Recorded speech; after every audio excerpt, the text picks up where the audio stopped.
नमस्कार. आज आपले कुशल मॅथ्स अकॅडमीमध्ये स्वागत आहे. आपली अकॅडमी ही मॅथ्स अकॅडमी जरी असली तरी आज आपण विद्यार्थ्यांच्या फायद्यासाठी व विद्यार्थ्यांना जनरल नॉलेज लवकर लक्षात राहण्यासाठी काही ट्रिक्स बघणार आहोत. त्या अशा, तर बघा विद्यार्थी मित्रांनो, आणीबाणीचे 3 प्रकार असतात. 3 प्रकार आहेत. तर ते कसे लक्षात ठेवायचे? तर आणीबाणीचे 3 प्रकार इकडे लक्ष द्यायचे सर्वांनी. राघवी राघवी राघवी हे एक मुलीचं नाव आहे. तर त्या मुलीचं नाव लक्षात ठेवून आपल्याला 3 आणीबाणी लक्षात ठेवायचे. राष्ट्रीय आणीबाणी, कॉमा घटनात्मक आणीबाणी आणि वित्तीय आणीबाणी. या 3 आणीबाणी आपण राघवी या नावाने लक्षात ठेवू शकतो. तसंच आणीबाणीचे कलम, याचा राष्ट्रीय आणीबाणीचा आहे 352, याचा आहे 356 आणि याचा आहे 360. म्हणजे प्रत्येक कलमामध्ये 4चा फरक आहे. तर या प्रकारे आपण लक्षात ठेवू शकतो. त्यानंतर एकूण 15 तालुके असणारे 4 जिल्हे आहेत महाराष्ट्रात. ते कसे लक्षात ठेवायचे? राज नाच, एक राज नावाचा मुलगा आहे, आपण त्याला नाचायला सांगतोय. राचा रायगड, जचा जळगाव, नाचा नाशिक आणि चचा चंद्रपूर. या प्रकारे आपण लक्षात ठेवू शकतो.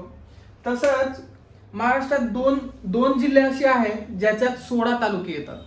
तर ती 2 जिल्हे अशी की आपण राज या नावाच्या मुलाला नाच म्हणून सांगतोय, तो नाही म्हणतो. काय? त्याला नाचायचं नाही म्हणून तो नाही म्हणतो. तर ते नाही लक्षात ठेवून आपण 2 जिल्हे लक्षात ठेवायचे. नाही, नाचा नांदेड आणि यचा यवतमाळ. तसंच पुढे केंद्रशासित प्रदेश व त्यांची राजधानी कशी लक्षात ठेवायची? तर केंद्रशासित प्रदेश आणि त्यांची राजधानी पापा, चाचा, दादा, दीदी. पापाचं लक्षात ठेवायचंय, पॉंडेचेरीची पॉंडेचेरी येते. चाचा चंदीगडचं चंदीगडच येतं. दादा आणि दीदी, दादा दमनदीवचं दमन येतं आणि दीदी दिल्लीची राजधानी दिल्ली. आता हे झाले 4 केंद्रशासित प्रदेश, बाकी राहिले आपले 3. तर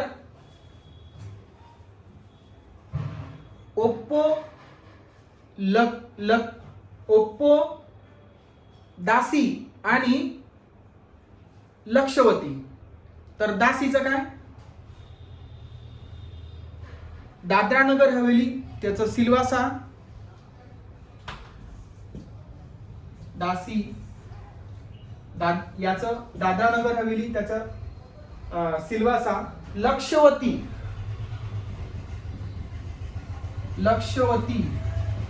लक्षद्वीपचं कारवती आणि शेवटचं राहिलं आपलं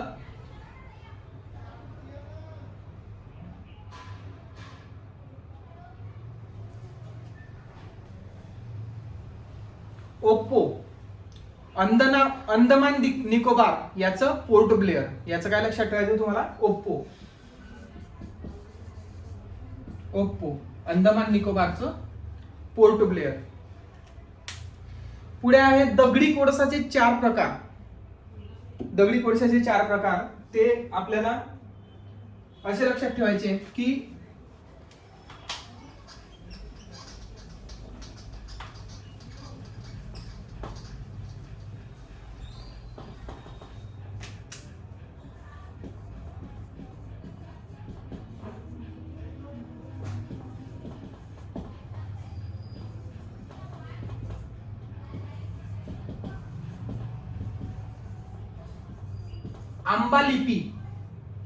आंबालिपी पहिला प्रकार आहे अँथ्रासाइट.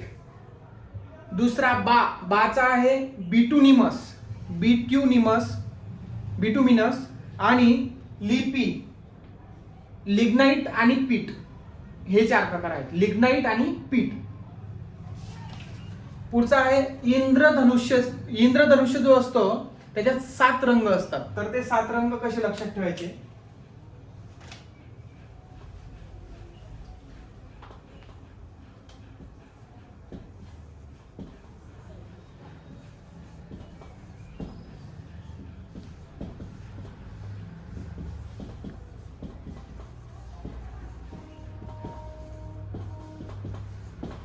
ताना पिहिनी पाजा, तांबडा, नारंगी, पिवळा, हिरवा, निळा हा पारवा आहे. बऱ्याच विद्यार्थ्यांचं कन्फ्युजन असं होतं की हा पांढरा असतो परंतु तो पारवा रंग असतो, पांढऱ्यासारखाच दिसतो, तो पारवा रंग असतो. आणि हा जांभळा रंग. ही सिक्वेन्स आहे मित्रांनो. कधी कधी तुम्हाला चौथा रंग विचारला जातो का, कधी कधी 5वा रंग विचारला जातो, कधी कधी शेवटचा रंग विचारला जातो. तर ताना पिहिनी पाजा ही ट्रिक्स लक्षात ठेवून आपण इंद्रधनुष्याचे 7 रंग लक्षात ठेवायचे. एकत्र केल्यानंतर पांढरा रंग तयार होतो, तुम्हाला माहित असेल. पुढचा आहे कटक मंडळे. एकूण कटक मंडळे आहेत 7.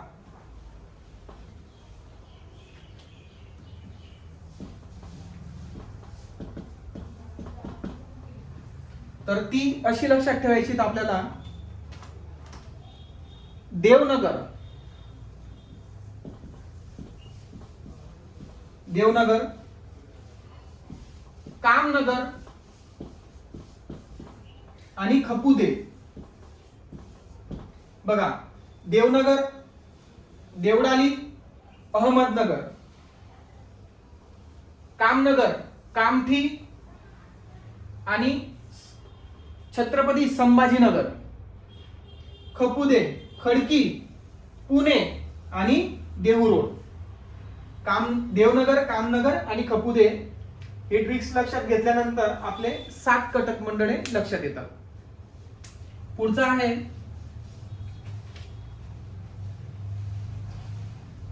मुंबई उच्च न्यायालयाची खंडपीठे.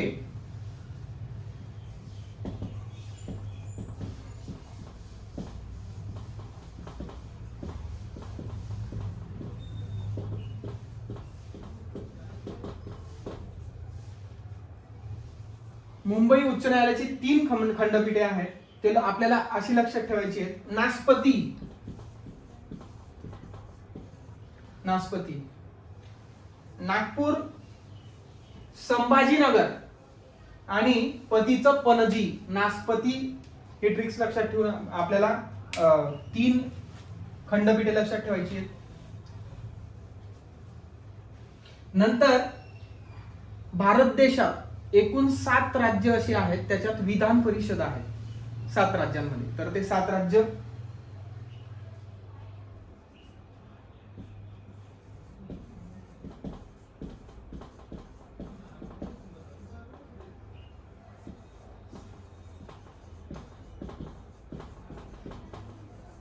विधान परिषद असलेली राज्ये. तर ती लक्षात ठेवायची. तू बी मजा कर, तू बी मजा कर, तू बी मजा कर.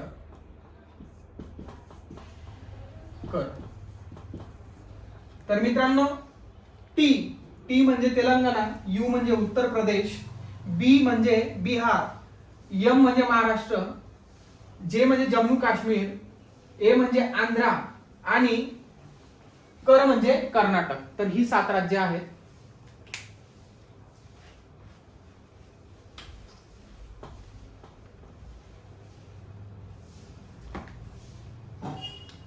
पुढचं आहे सूर्यापासून ग्रहांचा क्रम. सूर्यात जवळचा ग्रह, सूर्यापेक्षा सर्वात लांबचा ग्रह, हे प्रश्न येत असतात. तर ग्रहांचा क्रम आपण बघणार आहोत.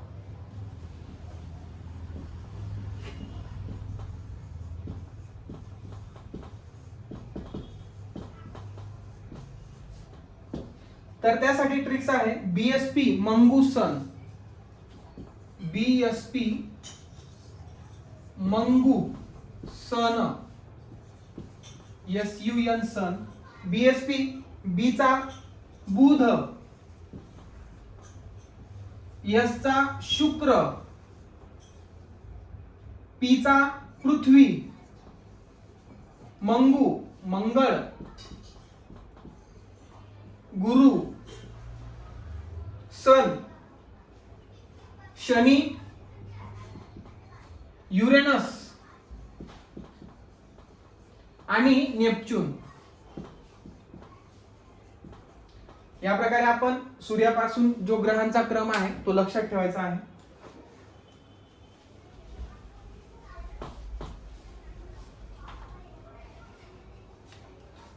महाराष्ट्रात 4 कृषी विद्यापीठे आहेत. ती कशी लक्षात ठेवायची, तर राम, परवास, आदेश, दाबेली.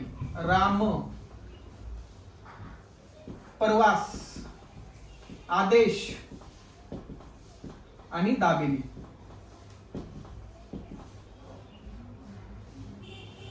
राम, राहुरीला महात्मा फुले विद्यापीठ आहे.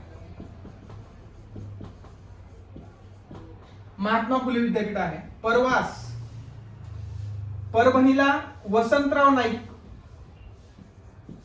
परभणी वसंतराव नाईक मराठवाडा विद्यापीठ. आदेश, अकोला पंजाबराव देशमुख, अकोला पंजाबराव देशमुख.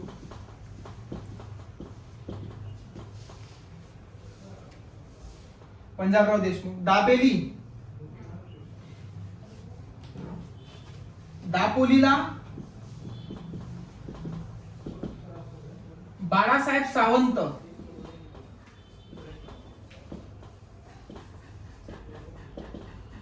बाळासाहेब सावंत विद्यापीठ आहे. तर अशी ही 4 कृषी विद्यापीठे आपण लक्षात ठेवू शकतो.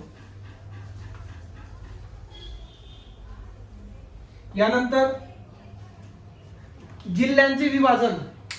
जर का रत्नागिरी असेल तर त्या जिल्ह्यातून सिंधुदुर्ग या जिल्ह्याची निर्मिती झालेली आहे. जसं ठाण्यामधून पालघरची निर्मिती झाली, भंडाऱ्यामधून गोंदियाची निर्मिती झाली. तर ते कसे लक्षात ठेवायचे. रस्सी म्हणजेच रत्नागिरी सिंधुदुर्ग. सजा, सजा संभाजीनगर मधून जालना. उस्मातूर, उस्मातूर उस्मानाबाद मधून लातूर. चंद्रोली, चंद्रोली चंद्रपूर मधून गडचिरोली. अशीम, अकोल्यामधून वाशिम. धून, धुळ्यामधून नंदुरबार. पहिली, परभणीमधून हिंगोली. भैया,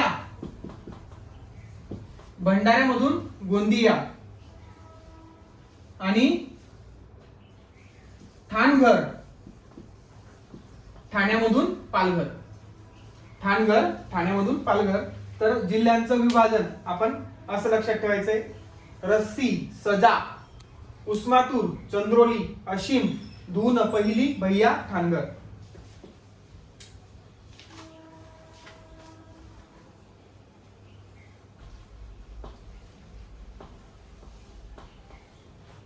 महाराष्ट्रातील उंचीनुसार शिखर, सर्वात उंच शिखर कदाचित सर्व विद्यार्थ्यांना माहिती असेल की कळसुबाई 1646 मीटर.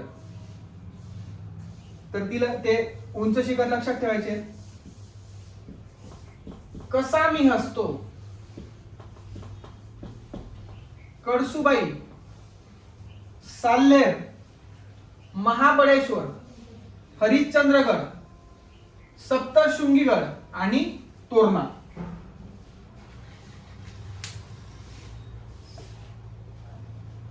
हे ट्रिक्स लक्षात ठेवून आपल्याला ज्या शिखरे आहेत उंचीनुसार त्या लक्षात ठेवायचे. पुढचा आहे महाराष्ट्रातील पूर्ववाहिनी नद्या ज्या बंगालच्या उपसागरात जाऊन मिळतात.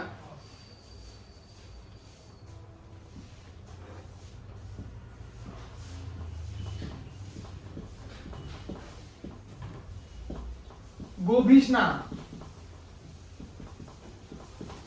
गोभीष्णा, गोदावरी, भीमा आणि कृष्णा.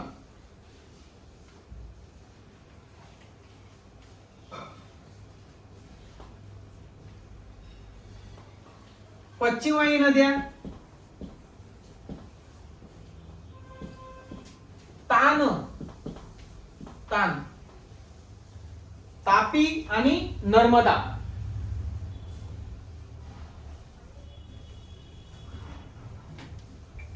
दक्षिण वाहिनी नद्या वैष्णव, वैष्णव. बघा याच्यात आपल्याला श्न जो आहे तो स्किप करायचा आहे. वैनगंगा आणि वर्धा वैष्णव. वैनगंगा आणि वर्धा या दक्षिण वाहिनी नद्या आहेत. या दक्षिण वाहिनी नद्या पुढे जाऊन गोदावरी नदीस मिळतात.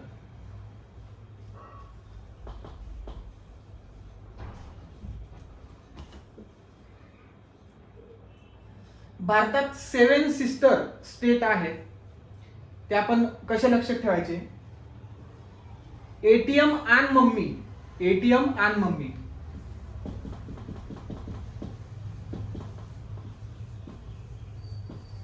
एटीएम आणि मम्मी. एचा आसाम, टीचा त्रिपुरा,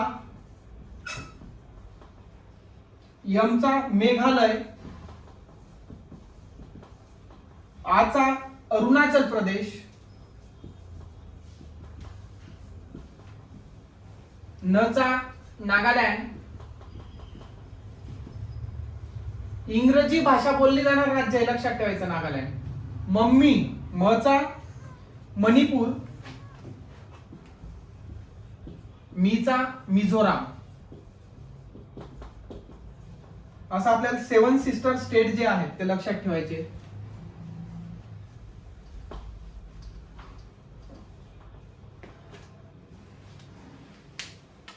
त्यानंतर पंचायत राज स्वीकारणारी राज्ये, सिक्वेन्स नुसार आपण बघणार आहोत. पंचायत राज स्वीकारणारी राज्ये, त्याची ट्रिक्स आहे.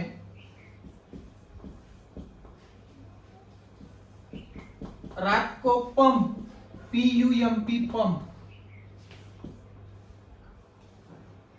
बऱ्याच वेळेस प्रश्न येतो की महाराष्ट्र हे कितवं राज्य आहे पंचायत राज स्वीकारणार? तर ते 9वं राज्य आहे. तर आपण बघू. आर राजस्थान, आरचा राजस्थान. पहिला ए त्याचा आहे आंध्र प्रदेश, याचा आहे आसाम, टीचा आहे तामिळनाडू, कोचा आहे कर्नाटक, केचा कर्नाटक, ओचा ओडिसा, पीचा पंजाब,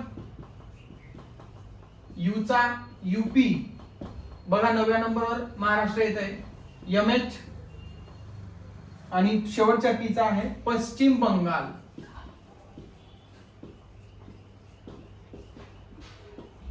मित्रांनो, आपल्याला हे शिकून घेताना वाटत असेल की एवढे 10 राज्य लक्षात ठेवून काय फायदा. जर का असा प्रश्न आपल्याला विचारला की 7वं राज्य कुठलं, 6वं राज्य कुठलं, तर त्यासाठी ही खूप महत्त्वपूर्ण ट्रिक्स आहे. असं नाही की फक्त महाराष्ट्रावरच प्रश्न विचारला जाईल, किंवा असा पण प्रश्न विचारला जाऊ शकतो की महाराष्ट्राच्या आधी अगोदर पंचायत राज स्वीकारणारं राज्य कुठलं, नंतर किंवा महाराष्ट्राच्या नंतर पंचायत राज स्वीकारणारं राज्य कुठलं, किंवा 3रं राज्य कुठलं, 5वं राज्य कुठलं. अशा प्रकारचे तुम्हाला प्रश्न विचारले जाऊ शकतात.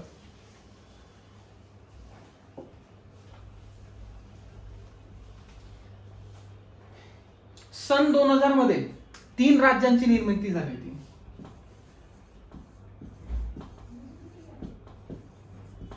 सन 2000 मध्ये 3 राज्यांची निर्मिती झाली होती.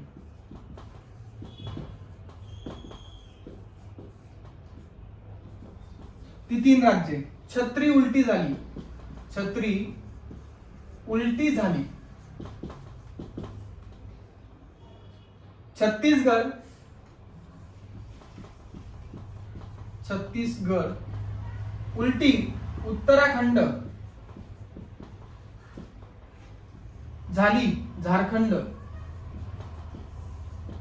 ही 3 राज्य होती ज्यांची निर्मिती 2000 साली झाली होती.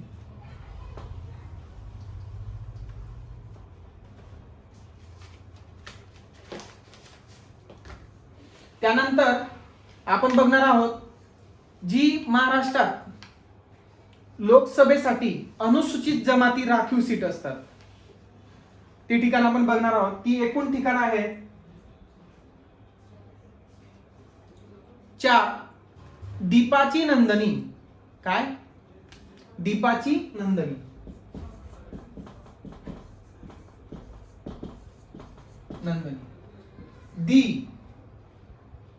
दिंडोरी. पालघर. चिमूर. नंदनी म्हणजेच नंदुरबार.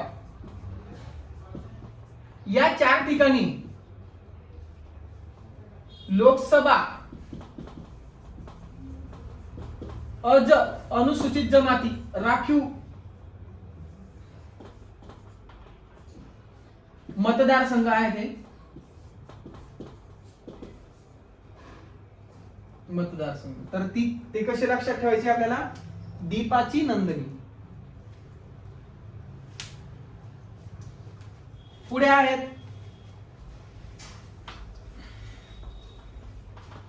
तालुक्यांची संख्यानुसार प्रशासकीय विभागांचा क्रम लक्षात ठेवायचा आपल्याला.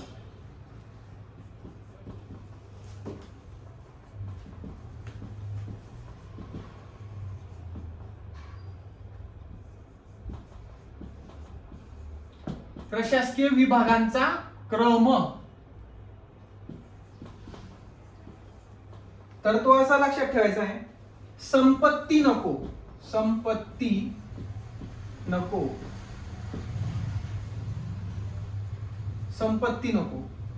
विद्यार्थी मित्रांनो लक्षात ठेवायचं आहे. सचा संभाजीनगर हा जो अनुस्वार आहे या अनुस्वाराचा नागपूर न येतो म्हणून नागपूर. पचा पुणे. पचा पुणे. तीचा अमरावती. अमरावती. नचा नाशिक आणि कोचा कोकण. आपल्याला संपत्ती नको हे ट्रिक्स लक्षात ठेवून आपण तालुक्यांची संख्येनुसार प्रशासकीय विभागांचा क्रम लक्षात ठेवू शकतो.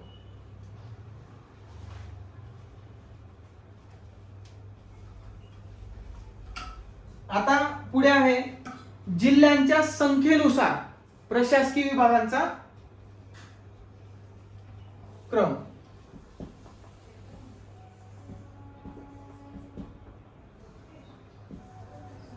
जिल्ह्यांच्या संख्येनुसार प्रशासकीय विभागांचा क्रम. सकिना पुना आई. सकिना पुना आई. सचा संभाजीनगर. कीचा कोकण. कोकण. संभाजीनगर कोकण. नाचा नागपूर. पुचा पुणे. नाचा नाशिक. आईचा अमरावती. तर आपल्याला जिल्ह्यांच्या संख्येनुसार प्रशासकीय विभागांचा क्रम कशा लक्षात ठेवायचा आहे? सकिना पुना आई. संभाजीनगर कोकण. नागपूर पुणे नाशिक आणि अमरावती.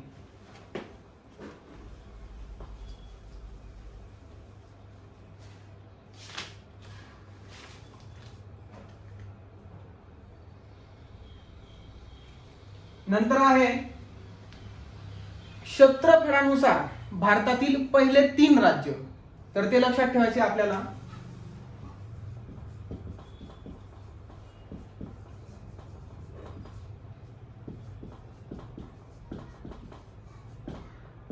रामराष्ट्र. मित्रांनो व्यवस्थित लक्ष द्यायचं आहे. रामराष्ट्र. राजस्थान मध्य प्रदेश आणि महाराष्ट्र. रामराष्ट्र.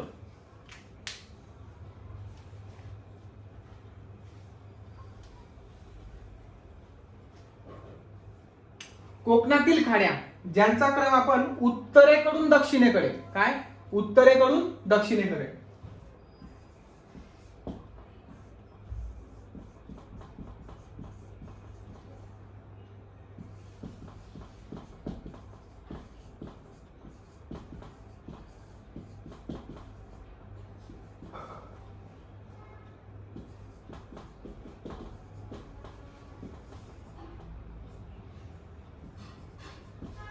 उत्तरेकडून दक्षिणेकडे जाणाऱ्या वाहणाऱ्या खाड्या, ते लक्षात ठेवायचं आपल्याला. दावधरा बादाच विकते. दावधरा बादाच विकते, विकते. हिचे आहे दाच दातीवरे खाडी, वच वसई, दच धरमतर, राच राजापुरी, बाच बानकोट, दाच दाभोळ, जच जयगड, वीच विजयदुर्ग, कच कर्ली आणि तेच तेरेखोल. तेच तेरेखोल.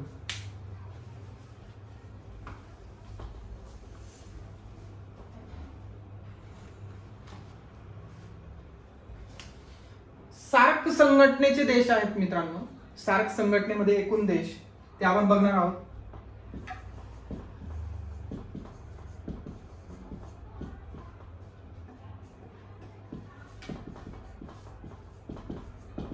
सार्क संघटनेतील देश अपनी एमबीबीएस, अपनी एमबीबीएस, अपनी एमबीबीएस. एचा आहे अफगाणिस्तान, अफगाणिस्तान. पीचा आहे पाकिस्तान, एनचा आहे नेपाळ, आयचा आहे इंडिया, इंडिया. यमचा आहे मालदीव, मालदीव. बीचा आहे बांगलादेश, बांगलादेश. दुसरा बी आहे त्याचा आहे भूतान आणि यस आहे तो श्रीलंका. तर एकूण जी 8 देश आहेत ती ट्रिक्स आपल्याला लक्षात ठेवायची आहे. अपनी एमबीबीएस.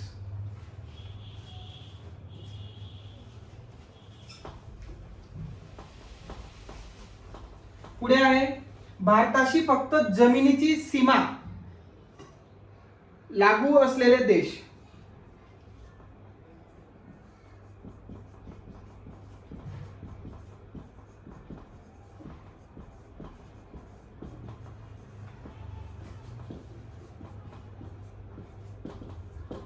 तर ते लक्षात ठेवायचे आपल्याला. बान, भूतान, अफगाणिस्तान आणि नेपाळ. भारताशी फक्त या देशांच्या जमिनीची सीमा लागू आहे, देशांची जमिनीची सीमा लागू आहे. पुढे आहे भारताशी जमीन आणि समुद्र, जमीन आणि समुद्र, जमीन आणि समुद्र सीमा लागू असलेले देश. मायबाप, मायबाप लक्षात ठेवायचंय. माच म्यानमार, माय जो आहे त्याचं म्यानमार. बाप, बाप बांगलादेश आणि पच पाकिस्तान. आपण आता भारताशी जमीन आणि समुद्र दोन्ही सीमा लागू असलेले देश बघितले. ते लक्षात ठेवायचे. मायबाप, मायचं म्यानमार, बाचं बांगलादेश आणि पचं पाकिस्तान. याच्या अगोदर आपण बघितलं होतं त्यांची फक्त जमिनीची सीमा लागू होती.